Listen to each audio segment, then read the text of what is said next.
मानव हृदय की संरचना।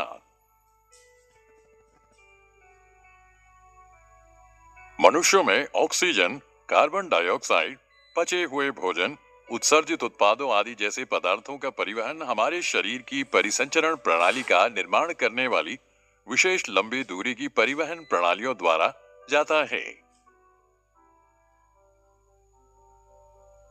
रुधिर परिसंचरण प्रणाली का एक महत्वपूर्ण घटक है जो शरीर के विभिन्न अंगों तक आवश्यक पदार्थों को पहुंचाता है।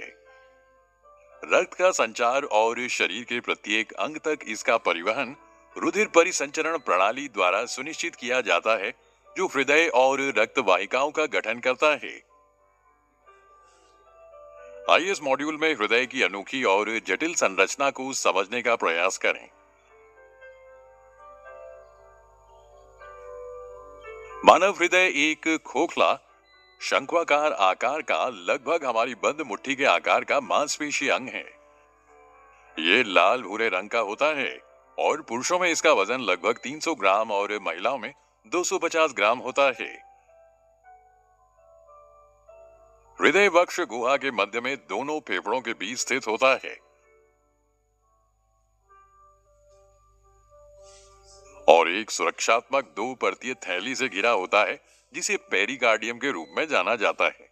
पेरिकार्डियम और हृदय के बीच गुहा में स्रावित पेरिकार्डियम द्रव हृदय की दीवारों और आसपास की ऊतकों के बीच घर्षण को कम करता है। हृदय एक दोहरा पंप है जो एक सेप्टा द्वारा दो हिस्सों में विभाजित होता है, दायां भाग और बायां भाग। इनमें से प्रत्येक आधे हिस्से में दो संचार कोष्ठ होते हैं, ऊपरी छोटा अलिंद और निचला बड़ा निलय। तो कुल मिलाकर हृदय में 4 कोष्ठ होते हैं, अर्थात 2 ऊपरी अलिंद जिन्हें बायां और दायां अलिंद कहा जाता है और 2 निचले निलय जिन्हें बायां और दायां निलय कहा जाता है। दाएं अलिंद और दाएं निलय के बीच 2 वाल्व होते हैं। ये दीवारें अलिंद से निलय तक रुधिर के एक तरफा प्रवाह के लिए मार्ग प्रदान करती हैं। हृदय की भित्ति विशेष मांसपेशियों से बनी होती हैं, जिन्हें हृदपेशी कहा जाता है। कई रक्त वाहिकाएं हृदय से निकलती हैं, जिनमें से महत्वपूर्ण है महाधमनी, फुफ्फुसीय धमनी और शरीर का ऊपरी महाशिरा तथा निचली महाशिरा। आइए अब समझते हैं कि हृदय रक्त को शुद्ध करने का कार्य किस प्रकार करता है। ऑक्सीजन प्रचुर मात्रा में फुफ्फुस में हृदय में बाईं ओर स्थित कोष बाएं अलिंद में आती है। यह भलीभांति याद रखना चाहिए कि इस रुधिर को एकत्रित करते समय बायां अलिंद शिथिल रहता है। जब अगला कोष्ठ बायां निलय फैलता है तब ये संकुचित होता है, जिससे रुधिर इसमें स्थानांतरित होता है। अंततः जब पेशीय बायां निलय संकुचित होता है तब रुधिर शरीर में पंपित हो जाता है।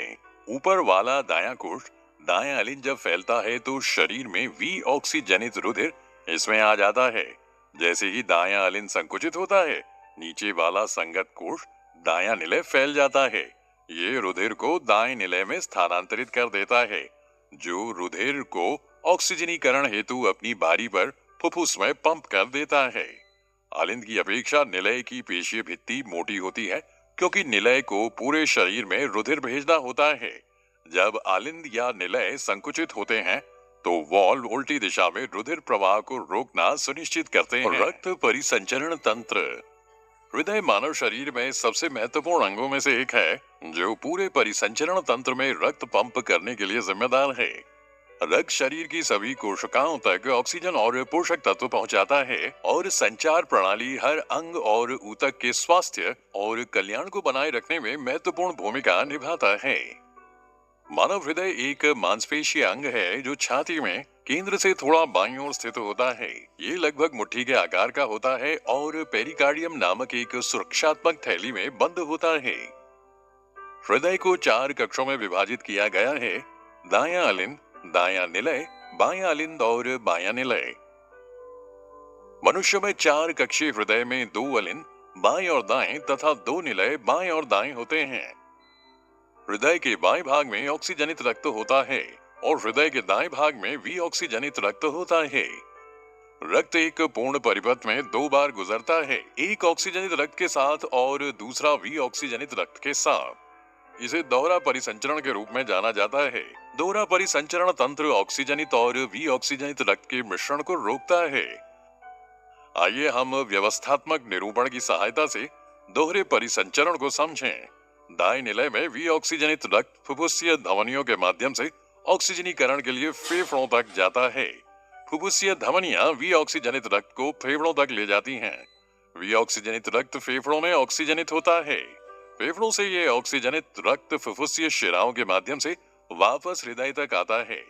फुफ्फुसीय शिराएं ऑक्सीजनित रक्त को फेफड़ों से हृदय तक ले जाती हैं और इसे बाएं अलिंद में एकत्र किया जाता है। इस परिसंचरण को फुफ्फुसीय परिसंचरण कहा जाता है। अलिंद प्रकुंचन के साथ ऑक्सीजनित रक्त बाएं निलय में चला जाता है और अगले निलय प्रकुंचन के साथ ऑक्सीजनित रक्त शरीर के विभिन्न हिस्सों तक पहुंचने के लिए महाधमनी से होकर गुजरता है। शरीर से विऑक्सीजनित रक्त को ऊपरी और निचले वीना कावा के माध्यम से दाहिने अलिंद में प्रवाहित किया जाता है। इसे प्रणालीगत परिसंचरण कहा जाता है। बाएं अलिंद से विऑक्सीजनित रक्त दाएं निलय तक जाता है और परिसंचरण जारी रहता है। क्योंकि इसमें दो परिसंचरण चक्र होते हैं, इसलिए इसे दोहरा परिसंचरण कहा जाता है।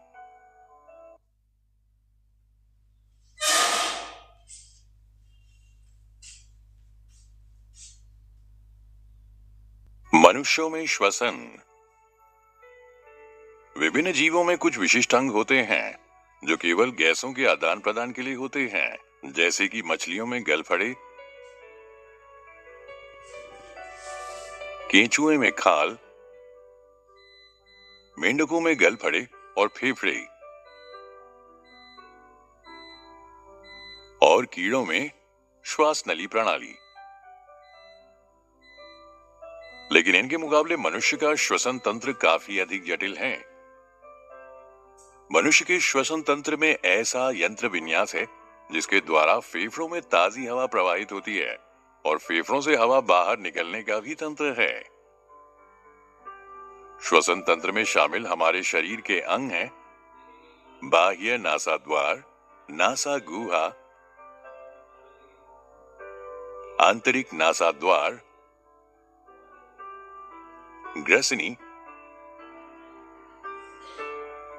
कंठ और श्वास नली।